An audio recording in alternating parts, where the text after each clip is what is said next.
Elastic IP EC2 instance को किस तरह से अटैच करते हैं, कैसे उसको अलोकेट करते हैं, तो ये वीडियो आपके लिए है।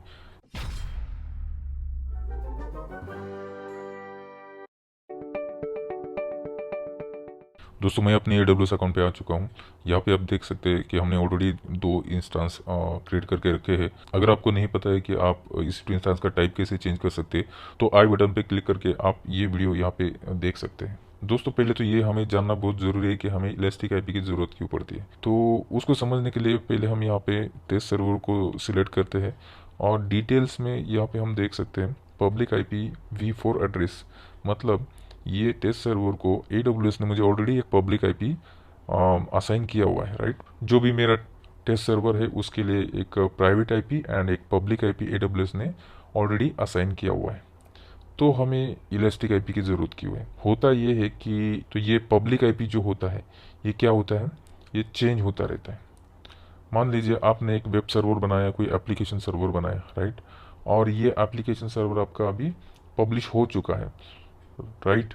तो ये अगर किसी कारण की वजह से आपका टेस्ट सर्वर हो या फिर एप्लीकेशन सर्वर हो, जो भी आपका प्रोडक्शन का सर्वर हो, वो अगर रिबूट होता है, रिस्टार्ट होता है, तो ये पब्लिक आईपी क्या होता है, चेंज होता रहता है।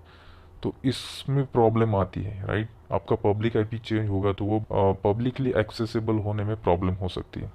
तो इस सॉल्यूशन के लिए AWS ने इलास्टिक आईपी को लॉन्च किया है। तो इलास्टिक आईपी क्या होता है, एक तरह का एक परमानेंट आईपी होता है, होता पब्लिक आईपी ही है, लेकिन वो एक तरह का डेडिकेटेड पब्लिक आईपी होता है जो अगर आपने EC2 इंस्टेंस को वो अलोकेट किया, उसके साथ अटैच किया, तो वो पब्लिक आईपी जो होता है इलास्टिक आईपी वो चेंज नहीं होता है। तो यही फ़र्क है पब्लिक आईपी और इलास्टिक आईपी में। तो इसीलिए हम इलास्टिक आईपी को EC2 इंस्टेंस के साथ अटैच करते हैं। तो चलिए हम लोग क्या करते हैं, इलास्टिक आईपी को कैसे असाइन कर सकते हैं वो देखते हैं। तो इलास्टिक आईपी को असाइन करने के लिए हमें थोड़ा स्क्रॉल करना पड़ेगा यहाँ पे, और नेटवर्क एंड सिक्योरिटी में यहाँ पे इलास्टिक आईपी का ऑप्शन मिल जाता है आपको। यहाँ पे ऑप्शन से अलोकेट इलास्टिक आईपी एड्रेस, यहाँ पे क्लिक करना है।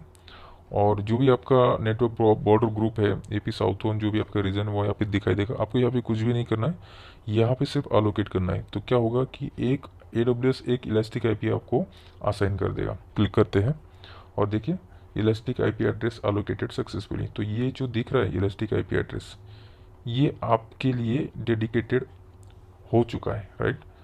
यहाँ पे नोट करने वाली एक चीज़ ये है कि इलास्टिक आईपी के आपको चार्जेस लगते हैं या नहीं लगते। तो किस चीज़ में चार्जेस लगते हैं और किस चीज़ में नहीं लगते, इसको थोड़ा देख लेते हैं। इलास्टिक आईपी आपने अलोकेट कर लिया, ओके, और आपने किसी इंस्टेंस के साथ उसको अटैच नहीं किया, उस केस में आपको चार्जेस लगेंगे। समझ रहे हैं आप?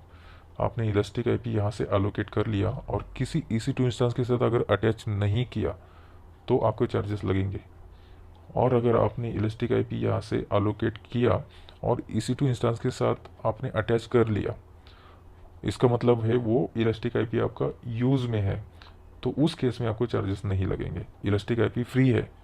इलास्टिक आईपी तभी फ्री है जब आप उसको यूज़ करोगे। अगर आप उसको अलोकेट करके यूज़ नहीं करोगे, EC2 इंस्टेंस को अटैच नहीं करोगे, तभी आपको वो चार्जेबल है, उसके चार्जेस लगेंगे आपको, राइट। ये बात आप नोट करके रखिए।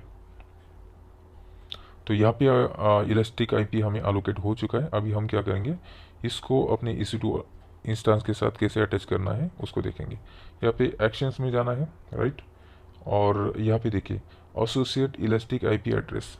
इसका मतलब है ये इलास्टिक आईपी एड्रेस को हमें किसी EC2 इंस्टेंस के साथ क्या करना है, एसोसिएट करना है। तो सिलेक्ट करने के बाद इंस्टेंस यहाँ पे सिलेक्ट करना है आपको, चूज इंस्टेंस। तो आप देख सकते हैं आपके जो इंस्टेंस है दो, मेरे केस में दो है, आपके केस में कितने भी हो सकते हैं, आप देख लीजिए। तो यहाँ पे मैं मेरे टेस्ट सर्वर जो है वो रनिंग मोड में, उसको यहाँ पे मैं असाइन करूँगा और allow this elastic IP address to be reassociate, यहाँ पे सिलेक्ट करेंगे और यहाँ पे एसोसिएट पे क्लिक करना है।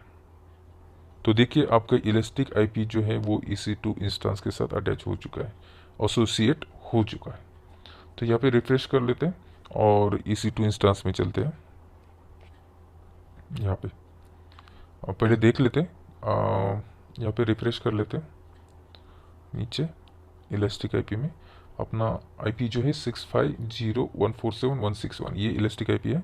और इंस्टेंस में चलते हैं, टेस्ट सर्वर, यहाँ पे देखिए 650.147.161 यही है, राइट।